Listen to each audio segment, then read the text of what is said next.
उत्कल गौरव मधुसूदन दास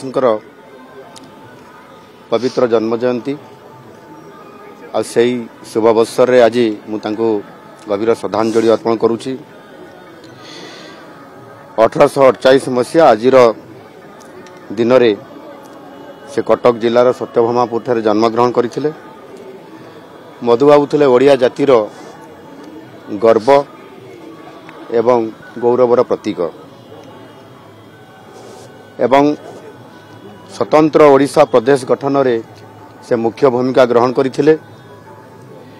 Anchor सम्मानार्थे आम सरकार चलित वर्ष राज्य स्तरीय जो ओडिशा दिवस पालन करा जाउथला ताहा तांकरी जन्मस्थान सत्यभामापुर ठारे आम सरकार आरंभर पूर्ण भाव में पालन करिसंती एवं सबुबेले ओडिशा एवं ओडियार उन्नति एवं स्वार्थ रक्षा मधुबाबू निरंतर भाव में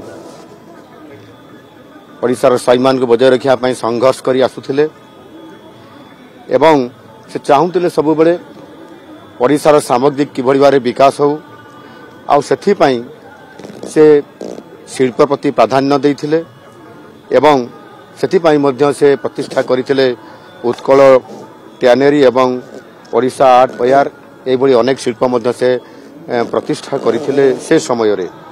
तेणु निश्चित भाव में ओडियार स्वाभिमान पाई प्रतिटी मुहूर्त जार प्राण कांदुथिला सेई आमर ओडियार स्वाभिमान थिले मधुबाबू।